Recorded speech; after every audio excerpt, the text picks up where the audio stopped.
बिस्मिल्लाहिर्रहमानिर्रहीम। नाज़रीन इकराम, जहां आप हमें देख रहे हैं ये हेडक्वार्टर मोहर से 6-7 किलोमीटर के अंदर ही ये एक इलाका है। चिट्टाबाज से सलदार की तरफ जो सड़क जा रही है, यहाँ जिलर के मुकाम पे अभी हम खड़े हैं।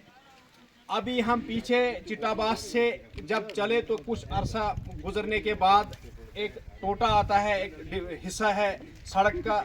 पीछे भी ब्लैक टॉपिंग हो गया है और PMGSY की सड़क अच्छी बनी है। कहीं आगे पीछे फर्क वगैरह लग ही सकता है, लेकिन बहरहाल कुछ इलाका ये मैं आपको विजुअल्स में दिखाऊंगा। ये सड़क है और ये इस सड़क से गाड़ियां गुजरती है सुबह से कम जो सलदार से मोहर की तरफ जाती है, जम्मू की तरफ जाती है।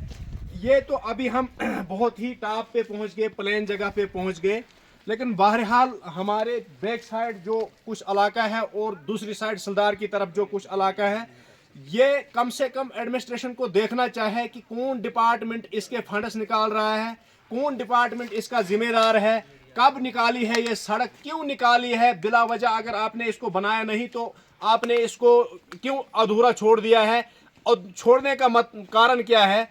और सरकार के पास अगर 10 किलोमीटर 15 किलोमीटर की फंड्स हुई तो इसके लिए 1-1.5 किलोमीटर का मसला होगा। ये कम से कम जो इन लोगों को परेशान करता है, तो मैं SDM साहब से गुजारिश करूंगा और एक्शन PMGSY और PWD, अगर ये किसी महकमे के अंडर नहीं है लेकिन आपको चाहे कि यहाँ से भी महकमे PMGSY की सड़क है और यहाँ से भी PMGSY सड़क है, तो आप डिपार्टमेंट को चाहे और SDM साहब आपको चाहे कि इस मसले को टेकअप करें कि ये इतना सा टोटा 1-2 किलोमीटर है, 1.5 किलोमीटर है और इसमें इतनी खस्ता हाली है। आज कोहरा पड़ रहा है, जब दोपहर के बाद धूप चलती है तो गाड़ियाँ फिसलन की वजह से एक्सीडेंट होने का खतरा है और बहुत बड़ी परेशानी हो सकती है यहाँ कभी भी किसी टाइम भी। बहरहाल मैं गुजारिश करूँगा ऑनरेबल MLA साहब से भी, MLA साहब ये आपके सर पे है, ये मसला बहुत ही छोटा सा मसला है, तो इसको किसी डिपार्टमेंट को सौंपो क्योंकि ये एक बहुत बड़ा इशू है।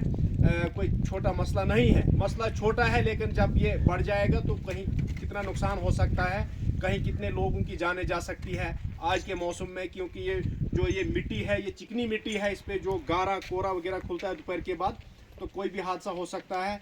तो बहरहाल अब हमारा यहाँ आना जाना रहता है कभी कभार, तो मैंने मुनासिब समझा कि इस बात को आगे करेंगे। हो सकता डिपार्टमेंट के नॉलेज में नहीं हो या MLA साहब के नॉलेज में नहीं हो, तो ऐसे सड़कें कहीं जहाँ पे भी ये तोड़ फोड़ है बिला वजह, इनको एडमिनिस्ट्रेशन ने देखना चाहे क्या मामला है, क्या वजह है, कौन करा रहा है, इनको बेहतर क्यों नहीं हो रही है। 1-1.5 किलोमीटर छोड़ने का मकसद क्या है। डिपार्टमेंट को चाहे, एडमिनिस्ट्रेशन को चाहे किसी डिपार्टमेंट के देकर इसको भी ब्लैक टॉप किया जाए, इसकी मैग्नेमाइजेशन हो ये, क्योंकि ये बहुत एक बड़ा इलाका है जिसको ये जोड़ता है, ये अधूरा हिस्सा। तो इंशाल्लाह मुझे उम्मीद है एडमिनिस्ट्रेशन और MLA साहब इस पर गौर करेंगे और कुछ अरसे में इसको किसी डिपार्टमेंट को हैंड ओवर टेक ओवर करके इसको बताएंगे। मैं विजुअल्स में सारे इसके फ़ोटो डालूंगा कि इसकी कंडीशन क्या है। तो बहरहाल हम आज पहली बार इस पे बात की है। इंशाल्लाह उम्मीद है कि जब हम दूसरी बार यहाँ से गुजरेंगे तो हो सकता है ये बेहतर हो। शुक्रिया, अल्लाह हाफिज़।